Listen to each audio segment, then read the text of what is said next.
அனைவருக்கும் வணக்கம். இன்னைக்கு நம்ம எதை பற்றி பார்க்க போகிறோம்னா, நம்ம ஒவ்வொரு கிரக ரீதியாக வரிசையாக பார்த்துட்டு வரோம். அதில் இப்போ செவ்வாய் சூரியன் இதை பற்றின ஒரு அமைப்பு எப்படின்னு பார்க்கலாம். அதில் ஒரு சூழல் என்ன சொல்லுவாங்க, ஜோதிடத்தில் முதல் ரீதியிலேயே என்ன சொல்லுவாங்க, செவ்வாய் சூரியன் பெண்கள் ஜாதகத்தில் சேர்ந்து இருந்தால் இளமையில் விதவை அப்படின்னு சொல்லுவாங்க. அப்படிலாம் பெருசாக ஒன்றும் கிடையாதுங்க.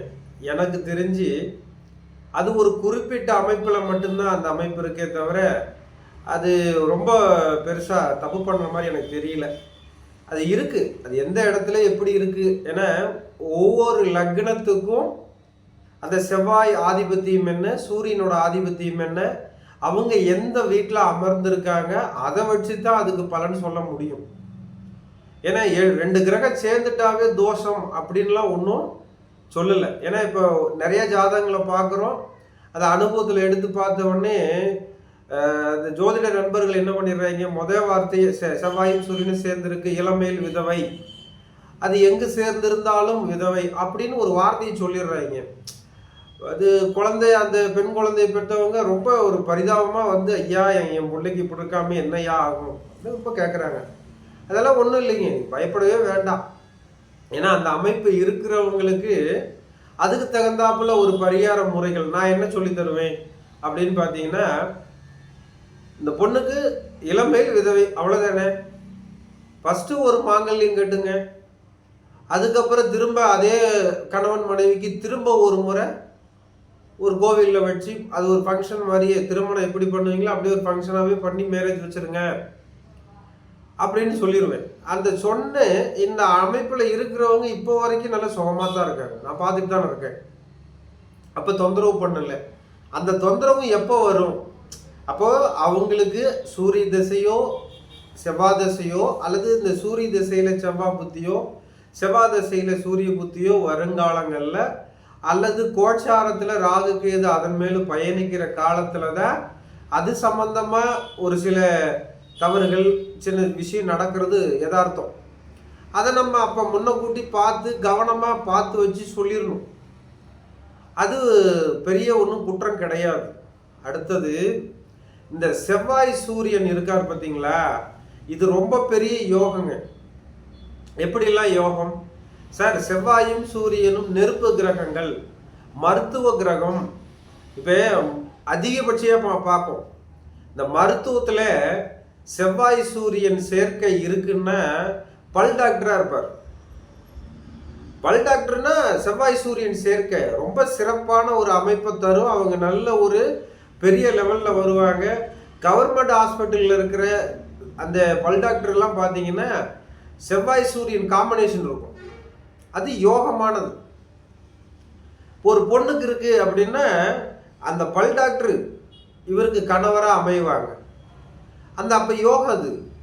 அதே மாதிரி இன்ஜினியரிங் படிக்கிறவங்க 100% பார்த்தீங்கன்னா இன்ஜினியரிங் படிக்கிறதுல அந்த அந்த பொண்ணுக்கு ஒரு வரன் அமையுது செவ்வாய் சூரியன் சேர்க்க உள்ள அமைப்பில் அப்படின்னா இன்ஜினியரிங் மாப்பிள்ளை அமைவர் சூப்பராக இருக்கும்.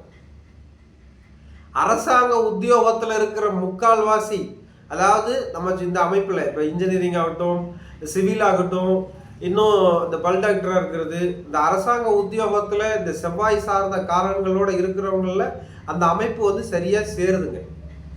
அதை நல்லா அமைப்பில் பார்க்குறோம். அடுத்தது பார்த்தீங்கன்னா சொத்து பத்து. ஒருத்தருக்கு கணவர் வந்து மனைவி பேரில் சொத்து பத்து எழுதி வைப்பாங்க இல்லைங்களா, அதெல்லாம் யாருக்கிட்டேன்னு பார்த்தீங்கன்னா இந்த செவ்வாய் சூரியன் இருக்கிற இடத்துல தான். இந்த செவ்வாய் சூரியன் சேர்க்கை வந்து அவ்வளோ ஒரு பெரிய யோகங்களை செய்கிறது. எனக்கு தெரிஞ்ச ஒரு ஜாதகத்தில் பார்த்தேன், அந்த அம்மா பேரில் மட்டுமே 2 கோடி ரூபாய்க்கு சொத்து எழுதி வச்சிருக்காரு. வீட்டுக்காரர் சம்பாத்தியம் பண்ணி அந்த ஒய்ஃபுக்கு சந்தோஷத்தில் எழுதி வச்சிருக்காரு. அப்போ அந்த யோகம் தானே அது, அதில் தப்பு இல்லை. அடுத்தது பார்த்தீங்கன்னா இந்த விவசாய சம்பந்தப்பட்ட நிலங்களை அளக்கிறது, இந்த விஏஓ, சர்வேயரு, தாசில்தாரு, இவங்க சம்பந்தமாக பாருங்கள் சிலருக்கு வேலை கிடைக்கும். அவங்க கணவராக இருப்பாங்க. இந்த ஆண் ஜாதகத்தில் இருந்ததுன்னா இந்த அமைப்புலேயும் வரும். இது பெண் ஜாதகத்துல இருந்தா கணவரா அமைவர். அப்ப இதெல்லாம் யோகமானது தானே. அந்த அமைப்பும் அங்க வருது. யோகம்னா அவ்வளோ பெரிய யோகம். அடுத்தது பார்த்தீங்கன்னா செவ்வாய் வந்து யூனிஃபார்ம் சார்ந்த வேலைன்னு சொல்லுவோம். சூரியனோட சேர்றப்போ அது நல்ல விதமா அமையிறப்போ, இதெல்லாம் நல்ல விதமா அமைஞ்சிருச்சு அப்படின்னா பார்த்தீங்கன்னா ஐஏஎஸ், ஐபிஎஸ், ஐஎஃப்எஸ், மிலிட்ரியில வேலை பார்க்குறவர் முதல் கொண்டு இந்த அமைப்பு பர்ஃபெக்டா இருக்குதுங்க. அப்போ ஒரு ஜாதகத்தை நம்ம பார்த்த உடனே இது வந்து தோஷம் அப்படின்லாம் சொல்லக்கூடாது.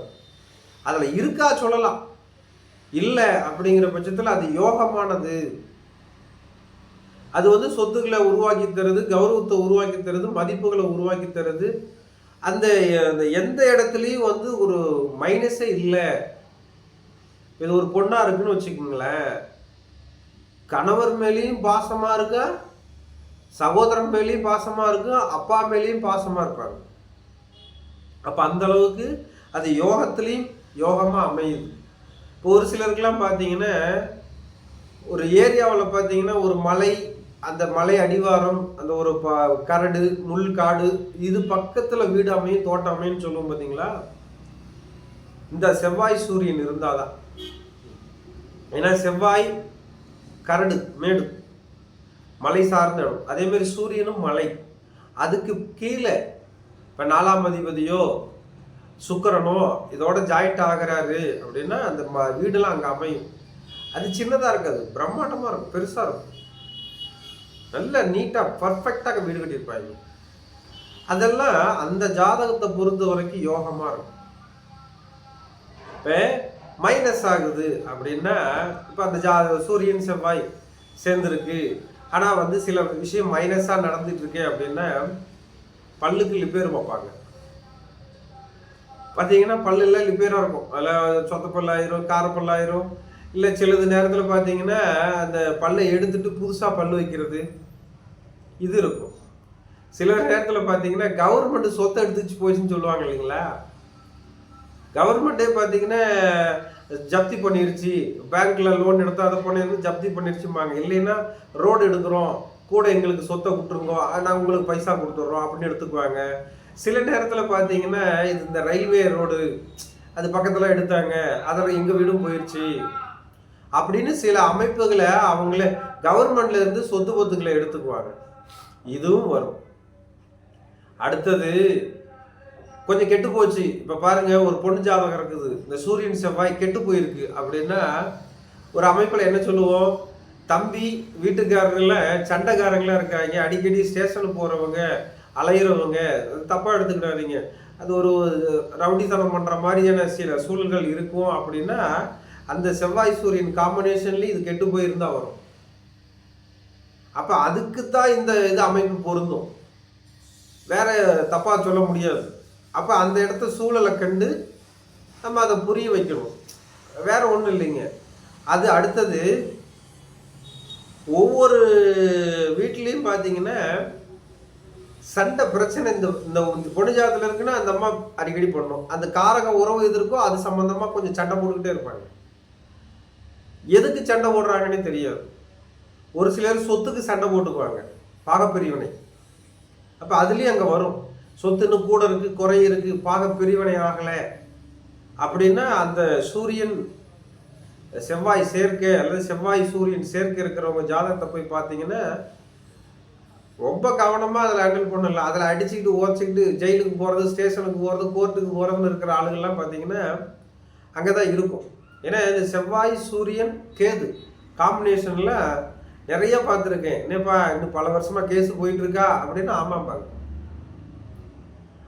அதே மாதிரி திருமணத்துலேயும் இந்த விஷயம் என்னவா இருக்குன்னா, ஒரு உதாரணத்துக்கு சொல்கிறேன் பாருங்க, ரொம்ப ஆடம்பரமாக நல்ல கௌரவமாக நல்ல பெருசாக செலவு பண்ணி செவ்வாய்க்கு அப்புறம் சூரியன் இருக்குதா நல்ல கௌரவமாக மேரேஜ் வைப்பாங்க, ரொம்ப ஆடம்பரமாக வைப்பாங்க, நீட்டாக க்ளீனாக. அவங்க மேரேஜுக்கு போயிட்டு வந்தால் அதில் 4 பேர் பேசணும்னு எதிர்பார்ப்பாங்க, அந்த அளவுக்கான ஒரு தன்மையை கொடுப்பாங்க. அதே விஷயத்தில் அந்த சூரியனுக்கு அடுத்தது செவ்வாய் மங்களகாரியம்.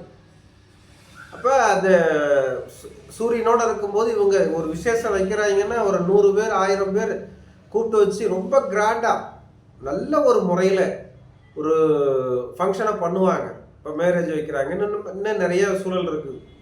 அப்போ அதெல்லாம் பார்த்தீங்கன்னா ரொம்ப பிரம்மாண்டமாக பண்ணுவாங்க.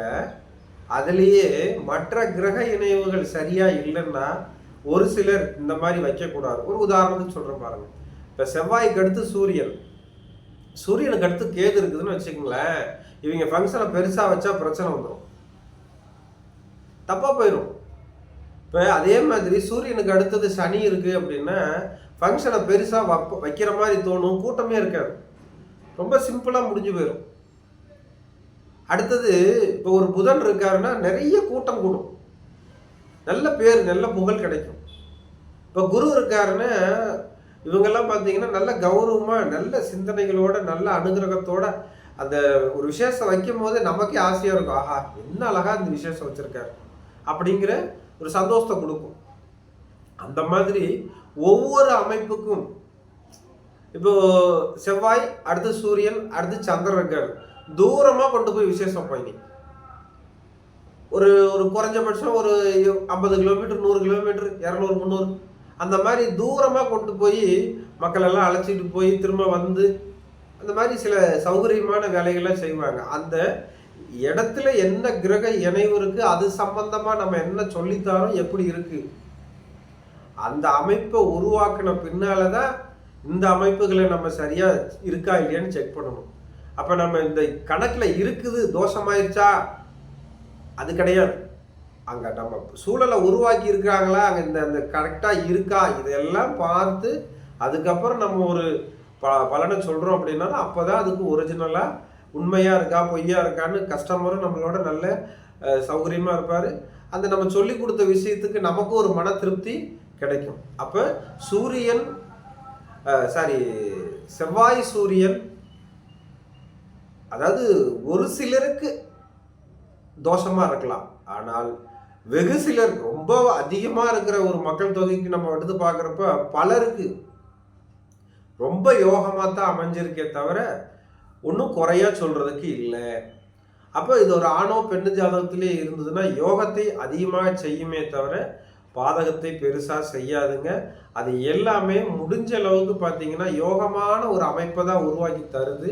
அதை அனுபவத்தில் பார்க்குறப்போ 1 by 1 நம்ம எந்தெந்த இடத்துலலாம் நம்ம பார்க்க முடியுமோ அங்கெல்லாம் யோகமாக தான் இருக்கு அப்படிங்கிற மாதிரியான ஒரு அமைப்பை உருவாக்கி இருக்கு. அடுத்தது இந்த பெண்களுக்கே பார்த்தீங்கன்னா அதிகபட்சம் கவர்மெண்ட் ஜாப்ல இருக்கணும் அப்படின்னா மேரேஜ் ஆன பின்னால வேலைக்கு போய் சேருவாங்க பார்த்தீங்களா, அவங்களுக்கெல்லாம் பார்த்தீங்கன்னா செவ்வாய் சூரியன் காம்பினேஷன் கம்பல்சரி இருக்கும்.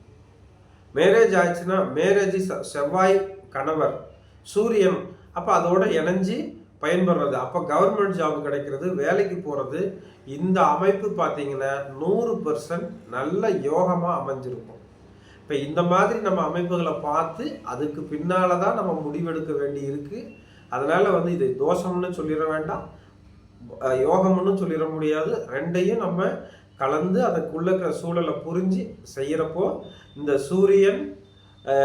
செவ்வாய் சூரியன் அமைப்பு யோகமா இருக்கா பாதகமா இருக்கான்னு செக் பண்ணிக்கலாமே தவிர எடுத்தவங்க ஒருத்தனும் சொல்ல முடியாது.